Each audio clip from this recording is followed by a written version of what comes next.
So this is a little video on I think what I'll call the disguise of discipline, or how discipline can act almost like a band-aid. So in the beginning, of course, discipline's sort of a prerequisite. You got to build that up because there's going to be no discernment about what we're experiencing, and that experience will pull us out of whatever we're in. But over time, what you realize with the practice is that the discipline in and of itself is just a band-aid that is placed over the wound of dissonance in relation to what we're doing, to what we might be practicing. So it is there to assist us when the alignment to what we're doing is suffering, or when the alignment to what we want to do isn't present yet. Okay, so in the beginning, when we start any new activity, this can be incredibly valuable, right? Because it's very unlikely that the alignment will be there.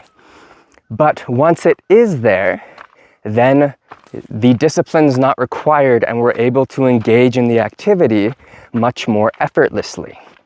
So for example, let's say you're working out. You want to start working out, going to the gym or whatever it is that you like to do.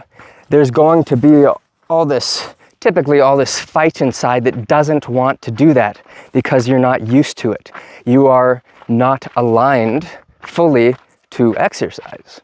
So in order to get through that, we engage our discipline. We tap the reserves of the discipline bucket and use some of that fuel, and now we can get through that.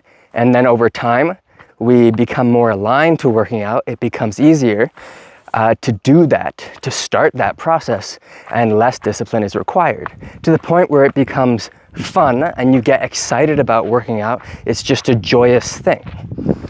And this is really, really helpful. So as time goes on with the meditative practices and the spiritual development, what you start to be able to do is, when you feel that resistance present that doesn't want to do a thing, instead of pushing through it with discipline, we release to it. We tap into and feel very precisely those aspects of the mind and the emotions, the physiology that are in contrast to that thing that we want to do. And we release the contrast, we release the fight. And suddenly, boom, it's that much easier.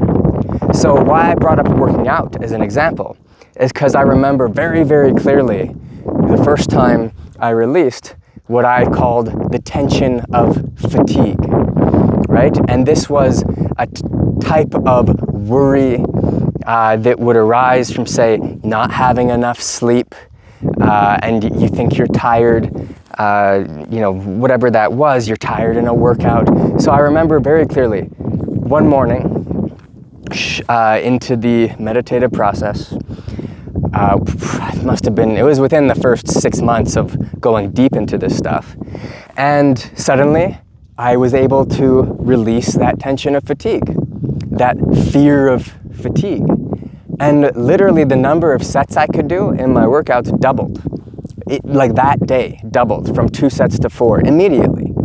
And it was just because I could note that tension arising, let it go, and do another set of pull-ups or whatever it was I was doing at the time. So there's a lot of value in this.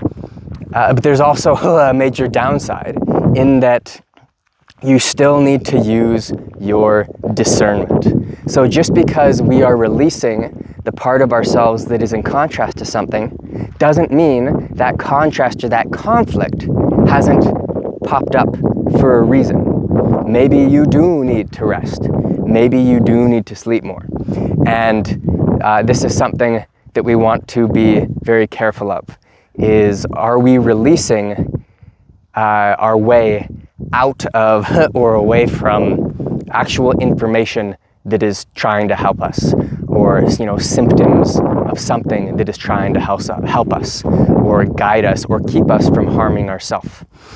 So tune into these cues, don't hurt yourself, but also explore this releasing your way to a thing, releasing the conflict in the way of moving towards what it is that you're doing, as opposed to fighting your way through. Okay, so explore both. They're very different, they feel very different, and it can be a lot of fun.